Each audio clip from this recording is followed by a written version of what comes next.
Hello friends, मैं ममता चाहर आपका आपके ही चैनल में हार्दिक रूप से स्वागत करती हूँ। चलिए आज स्टार्ट करते हैं राष्ट्रीय विज्ञान के प्रैक्टिस सेट कुछ जो अभी एग्ज़ाम के लिए आने वाले जितने भी एग्ज़ाम हैं उनके लिए बहुत ज़्यादा इम्पोर्टेंट हैं।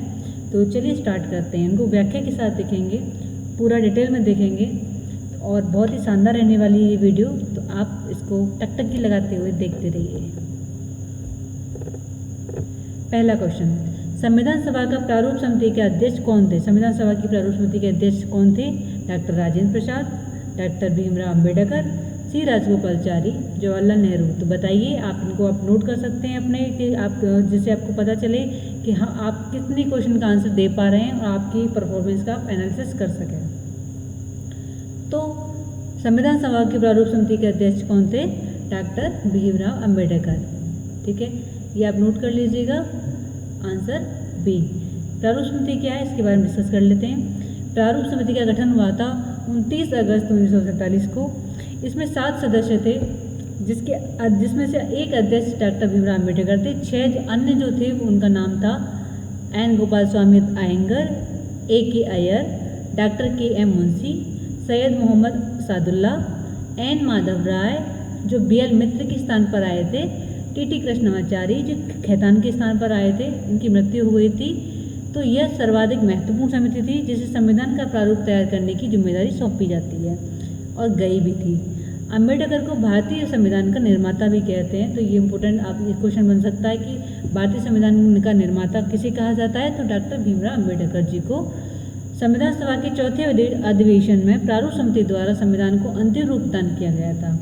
नेक्स्ट, जन शिकायत का निदेशालय कब अस्तित्व में आया? तो इसका ऑप्शन है 1982, 1988, 1994, 1998। तो आंसर है बी 1988 में। अब इसका डिस्कशन देख लेते हैं, व्याख्या देख लेते हैं।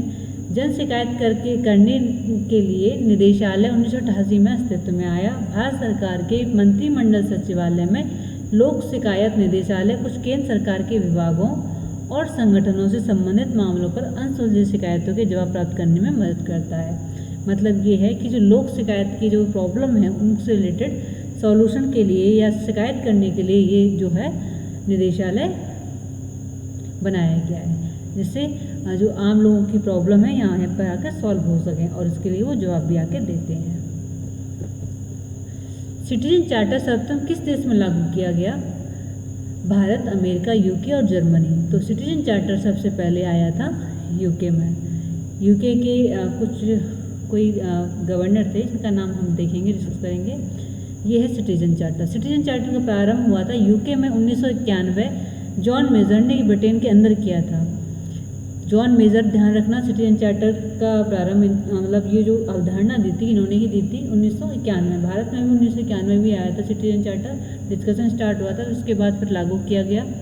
इसका उद्देश्य क्या है? सार्वजनिक सेवाओं को नागरिक द्वारा सुनिश्चित करने पर बल दिया जाता है कि वे सार्वजनिक सेवाओं के प्रति उत्तरदायी हैं। सार्वजनिक सेवा मतलब जैसे कि पानी से रिलेटेड सेवा, ठीक है, हमारे रोड से संबंधित जितने भी लोग, जितनी भी जनता की समस्याएं होती हैं उनसे रिलेटेड जितनी सेवा सरकार कर सकती है, तो वो उसके लिए सिटीजन चार्टर ला गया था। ये नागरिक घोषणा पत्र है, इसको हिंदी में नागरिक घोषणा पत्र ही बोलते हैं। माल और सेवाओं के समयबद्ध वितरण के लिए नागरिकों का अधिकार और उनकी शिकायतों का निवारण विधेयक 2011 नागरिकों को सामान्य सेवाओं का समय पर वितरण सुनिश्चित करने के लिए एक तंत्र बनाने के लिए यह प्रयासरत है। तो मतलब समय के अनुसार उनकी जनता की समस्याओं का सॉल्यूशन मिल सके, इसलिए ये आया है। इसकी शुरुआत अधिनियम की शुरुआत के 6 महीने के भीतर अगर कोई शिकायत करता है और उसके 6 महीने के भीतर सीसी को प्रकाशित करने और सेवाओं को प्रस्तुत करने में विफलता के लिए अगर कोई शिकायत करता है और 6 महीने के अंदर अगर कोई भी सोल्यूशन नहीं निकलता तो उसमें 5,000 रुपये तक का जुर्माना लगाने के लिए प्रत्येक सार्वजनिक प्राधिकरण की आवश्यकता होती है। ठीक है, अब सेवा वितरण के सिद्धांत की आवश्यकता है। कैसी कैसी सेवा दी जा सकती है इसके द्वारा? गुणवत्ता मतलब क्वालिटी, सेवाओं की गुणवत्ता में सुधार मतलब क्वालिटेटिव हमारी सर्विस होनी चाहिए जनता के लिए। विकल्प, जहाँ भी संभव उपयोगकर्ताओं के लिए, तो ये है कि एक से अधिक विकल्प भी देने चाहिए जनता को अपनी सेवा के लिए।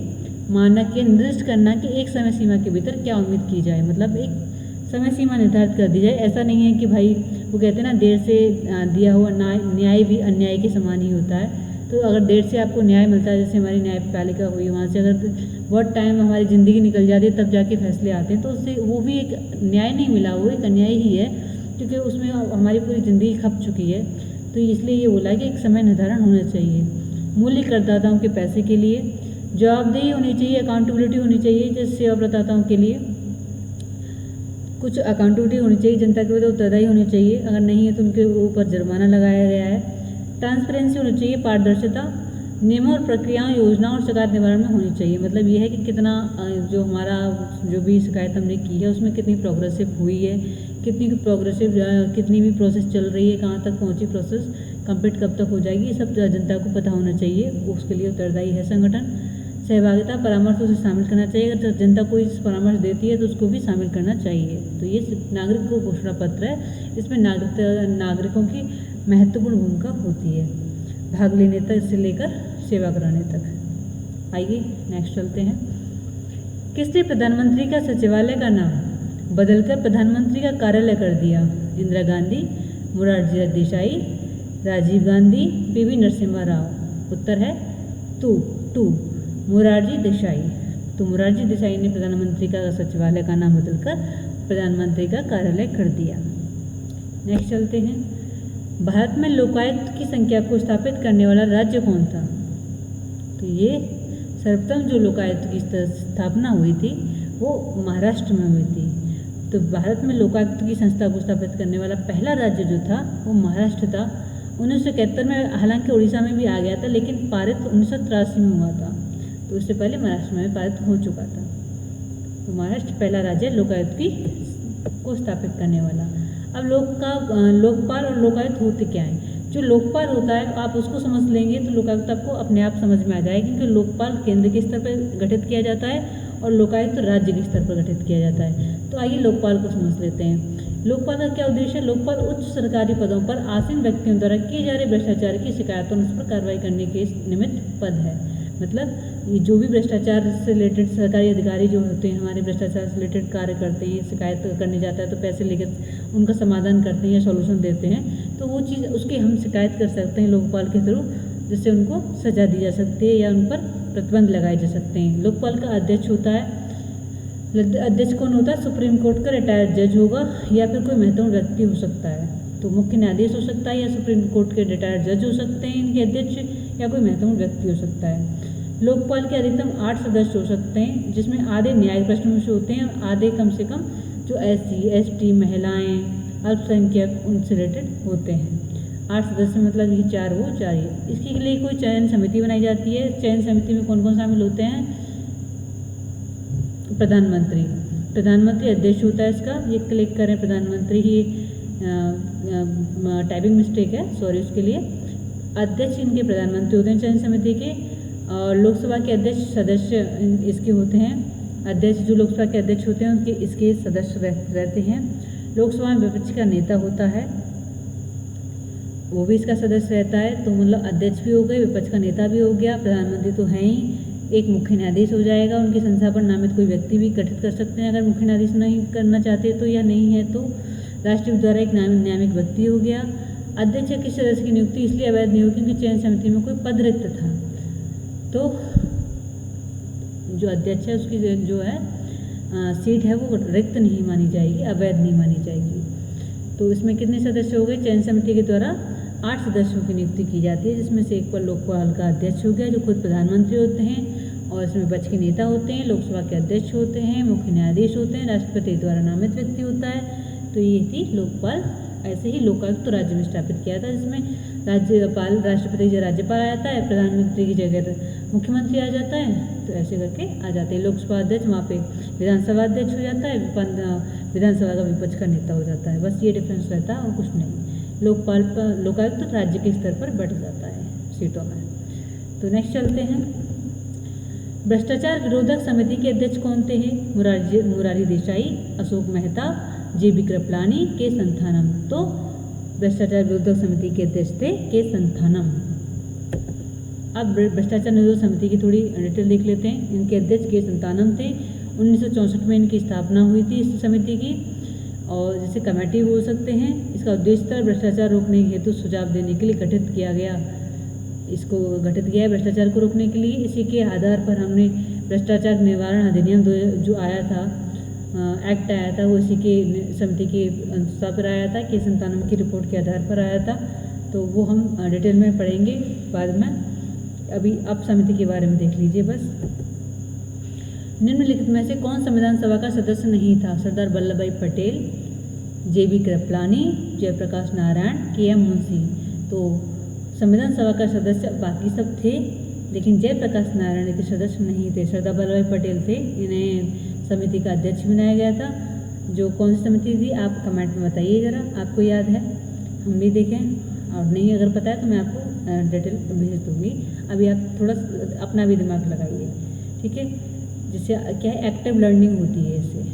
KM मुंशी और JB कृपलानी, तो जयप्रकाश नारायण इसके सदस्य नहीं थे। ये वस्तु भारतीय किस राज्य में स्थानीय शासन के लिए ओम्बुड्समैन हैं? तो स्थानीय शासन के लिए स्थानीय शासन नहीं है, वहाँ पे ओम्बुड्समैन बोला जाता है। ये है केरल के। कर्नाटक, तमिलनाडु में तो पंचायती राज रहता है, लेकिन केरल में इसको ओम्बुड्समैन कहा जाता है, ओम्बुड्समैन। निम्नलिखित में से कौन नेहरू समिति के सदस्य नहीं थे? मोतीलाल नेहरू, जवाहरलाल नेहरू, सुभाष चंद्र बोस और सर अली इमाम। तो जवाहरलाल नेहरू खुद इसके अध्यक्ष समिति के सदस्य नहीं थे, नेहरू समिति के सदस्य नहीं थे। मोतीलाल नेहरू के ही बेटे हैं जवाहरलाल नेहरू। तो नेहरू समिति का गठन जो हुआ था 28 फरवरी 1928 को किया गया था। ये हमारे आंदोलन में आपने पढ़ा होगा। नेहरू समिति का गठन जब उसमें प्रस्ताव पास घोषणा कर दी जाती है, रात के 12 बजे झंडा फहराया जाता है। 1929 में इनका आंदोलन शुरू हो जाता है। तो वही था जब नेहरू समिति को चैलेंज दिया था अंग्रेज़ों ने कि आप बना के दिखाओ ऐसा संविधान जिसको कोई विरोध न कर सके, आपके लोग सारे उसमें सहमत हो सकें। तो नेहरू समिति का जब गठन किया गया था तो मोतीलाल नेहरू इसके अध्यक्ष बनाए गए थे। जवाहरलाल नेहरू इसके सदस्य नहीं थे। और इसके अन्य सदस्य कौन थे? सर अली इमाम, सुभाष चंद्र बोस, तेज बहादुर सप्रू, NM जोशी, मंगल सिंह, MS आड़े है।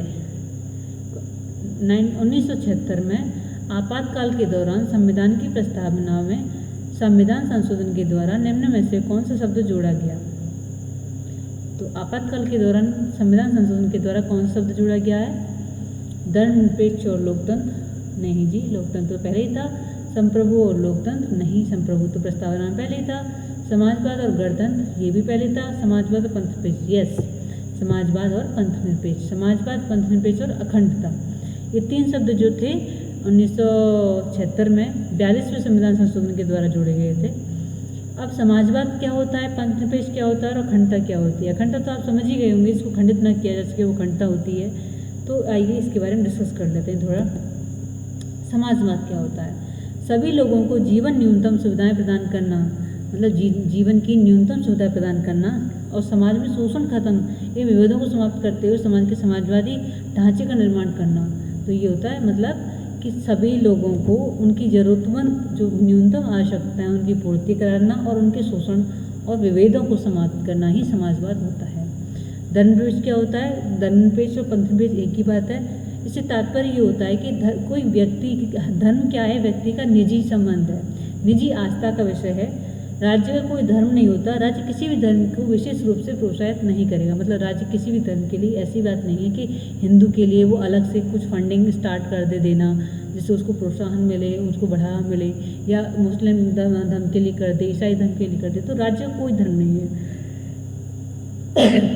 सॉरी, राज्य कोई धर्म नहीं है। व्यक्ति का अपना ये निजी अधिकार है और व्यक्ति की एक निजी आस्था है जिसके लिए वो कुछ भी कर सकता है, ठीक है। वो उसको कोई रोकने वाला नहीं है। राज्य इसमें कोई हस्तक्षेप नहीं करेगा।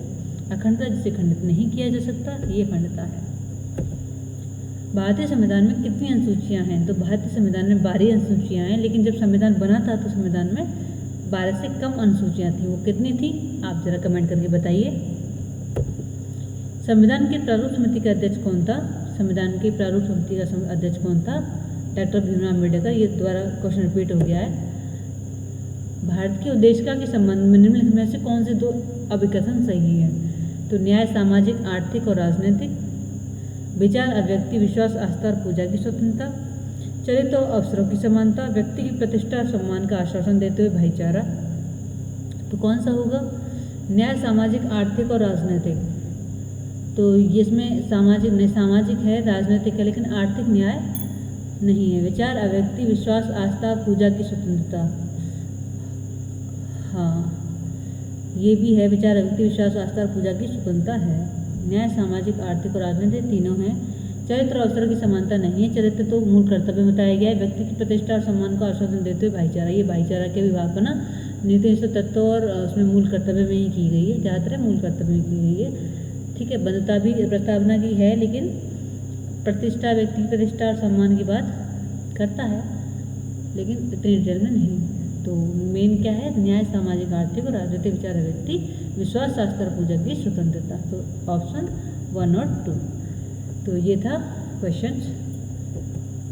अब ये भारत की, अगर हम भारत के संविधान पढ़ रहे हैं, भारतीय राजनीति पढ़ रहे हैं, तो हमारी जैसे हमारे कहते हैं ना ग्रंथ होता है, जैसे हमारे हिंदू धर्म का ग्रंथ हो गया रामायण, ऐसे ही हमारे भारत का जो ग्रंथ है, जो हमारा भारत की एक पुस्तक है, वो है हमारी संविधान हमारा। और उस संविधान में उद्देश्य का जो है, उसकी पूरी आत्मा है, वो जो उसके संविधान का क्या उद्देश्य है, क्या सारी थ्योरी है, क्या हमने उस चीज़ को किया है, वो सब चीज़ें हमारी इसमें पॉइंट आउट हैं कि हम क्या पूरे संविधान में हमने किस चीज़ को प्राथमिकता दी हुई है। तो ऑस्ट्रेलिया से ली गई है उद्देश्य का, हमारे ऑस्ट्रेलिया के संविधान से ली गई है। ये रटी हुई होनी चाहिए हमें, अगर हम भारतीय राजनीति के अच्छे स्टूडेंट हैं और हम अच्छे से समझना चाहते हैं राजनीति को, तो ये हमें संविधान हमारे लिए रटे होना चाहिए कि संविधान की आत्मा कहा जाता है। तो हम भारत के लोग, भारत को एक संपूर्ण प्रभुत्व संपन्न, समाजवादी, पंथ निरपेक्ष, लोकतंत्र गणराज्य बनाने के लिए तथा उसके समस्त नागरिकों को सामाजिक, आर्थिक और राजनीतिक न्याय, विचार, अव्यक्ति, विश्वास, धर्म और उपासना की स्वतंत्रता, प्रतिष्ठा और अवसर की समता प्राप्त कराने के लिए तथा उन सब में व्यक्ति की गरिमा और राष्ट्र की एकता, अखंडता सुनिश्चित कराने वाली बंधुता बढ़ाने के लिए दृढ़ संकल्पित होकर अपने संविधान सभा में आज तारीख 26 नवंबर 1949 ईस्वी मित मार्गशीर शुक्ल सप्तमी संवत 2006 विक्रमी को एतद द्वारा ये संविधान को अंगीकृत, अधिनियमित और आत्मार्पित करते हैं, मतलब आत्मा से स्वीकार करते हैं। तो इसमें क्या है, देखो, संपूर्ण प्रभुत्व संपन्न, मतलब प्रभुत्व संपन्न, संप्रभुता है हमारे देश में। समाजवादी, जो सबको न्याय दिलाए, शोषण से मुक्त कराए, सबको न्यूनतम सुविधाएं दे। पंथ निरपेक्ष, मतलब राज्य का कोई धर्म नहीं है। लोकतांत्रिक, मतलब जनता का शासन। गणराज्य, मतलब जिसके जो हमारा सर्वोच्च शासन करने वाला जो व्यक्ति है वो निर्वाचित होगा, कोई वंशानुगत नहीं होगा। गणराज्य में होता है बनाने के लिए। अब ये क्या हो गया, अभी तो ये राजनीति वाला हो गया। उसके समस्त नागरिकों को सामाजिक, आर्थिक, राजनीतिक न्याय, विचार, अभिव्यक्ति, विश्वास, धर्म और उपासना की स्वतंत्रता, मतलब आंतरिक तौर पर उसको स्वतंत्रता दी गई है अपने निजी चीज़ों को रेगुलेट करने की, जिसमें कोई हस्तक्षेप नहीं करेगा। प्रतिष्ठा और अवसर की समता प्राप्त कराने के लिए उन सब में व्यक्ति की गरिमा, राष्ट्र की एकता और अखंडता, ये राष्ट्र की एकता और अखंडता के लिए जुड़ा गया है। तो ये सब चीज़ें और देश का के मूल पाठ को बताती हैं, हमारे संविधान के मूल भाग को बताती हैं, हमारे संविधान के मूलभूत ढांचे को बताती हैं। तो ये सब चीज़ें आप याद रखिएगा। पंचायती राज प्रणाली आधारित है किस पे, शक्ति के केंद्रीकरण नहीं। अगर नीचे स्तर पर हमारा कोई शासन लागू हो रहा है, कोई राज प्रणाली लाई जा रही है, तो उससे केंद्रीकरण कैसे हो सकता है, वो तो ऊपरी स्तर पर होता है, ग्रामीण विकास पर, ठीक है। ओनली ग्रामीण विकास नहीं हो सकता, उससे ग्रामीण विकास तो होगा प्रशासन के सहयोग पर, वो तो वैसे भी हो जाता है प्रशासन का सहयोग। तो सत्ता की विकेंद्रीकरण, हाँ सत्ता का विकेंद्रीकरण हो सकता है। पंचायती राज प्रणाली अगर लोअर लेवल पर आती है तो सत्ता का विकेंद्रीकरण होगा, ये मेन उद्देश्य है। ये कब आया था पंचायती राज अधिनियम, 73वें संविधान संशोधन के द्वारा आया था 1992 में। 24 अप्रैल 1993 को लागू किया गया था। इसकी डेट याद रखिएगा, ये बार बार पूछा जाता है कि लागू कब किया गया था पंचायती राज अधिनियम। तो 24 अप्रैल 1993 को लागू किया गया था, 24 अप्रैल ध्यान रखिएगा। तो ये थे हमारे कुछ क्वेश्चंस, होप्स आपको बहुत पसंद आए होंगे। इंपॉर्टेंट क्वेश्चन थे कुछ। आगे ये सीरीज मैं अभी और लेके आऊँगी, आप देखते रहिए और चैनल को सब्सक्राइब कर लीजिए, जिससे आगे आने वाली वीडियो के लिए आप अलर्ट हो सकें। तो थैंक यू सो मच। अगर आपका कोई भी क्वेश्चन इसमें कन्फ्यूजन हो या कोई भी चीज़ें आपको समझ नहीं आई हो तो आप कमेंट करके पूछ सकते हैं, मैं आपको रिप्लाई ज़रूर दूँगी। तो थैंक यू सो मच।